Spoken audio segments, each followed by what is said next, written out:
more on what the situation is like on the ground, we can cross to Kyiv and speak to our chief foreign editor, Robert Parsons. Now, Rob, you've had no electricity since yesterday evening. Can you just describe what the past 24 hours or so have been like for you?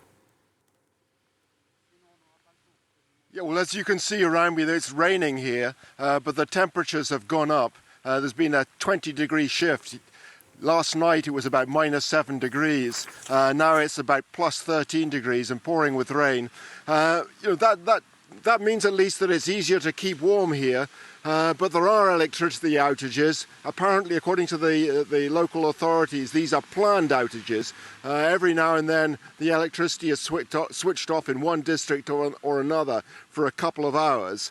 But there are real problems in Mykolaiv, where I am now. Electricity outages, water outages. The water plateau has been spoiled by seawater getting in. The water is very salty, it's irregular, you can't use it for cooking. They're trying to work on the system at the moment, but every time the electricity goes out, it means they can't pump water either. So there are really serious problems that they're trying to deal with. According to the authorities in Kyiv, about 20% of the national electricity grid is out now. That's a big improvement on a week ago and 2 weeks ago. But it's still problematic, and what electricity they do have is irregular.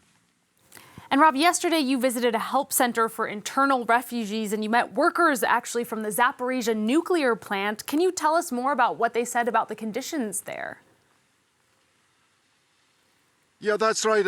We were in Zaporizhzhia yesterday, very close to the Enerhodar plant, across the Dnipro River from it, about an hour or so away, I would guess. We spoke to people at this center, which is for internally displaced people. Enerhodar, where the nuclear power plant is situated, the biggest in Europe, it should be said, is a city normally of about 50,000 people.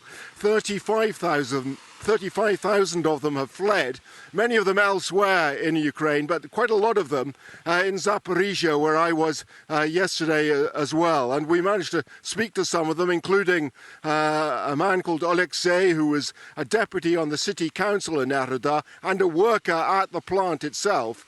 And he spoke of the enormous pressure that workers at the nuclear power station are being subjected to by Russian soldiers on the base. They're being interrogated all the time, details about their families being taken down. They're trying to put pressure on them to sign up for Russian citizenship, to sign up onto the Russian payroll. Most of them are resisting apparently, but some have given in.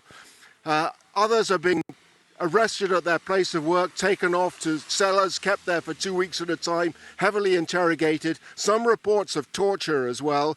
Others have simply disappeared. Alexei himself heard that he had been targeted because he was a deputy on the city council and fled in midsummer. He also said that before the Atomic Energy Agency people arrived on the scene, there are a few of them there as inspectors at the moment. Before that, there was Russian artillery on the base, as well as rocket launchers as well.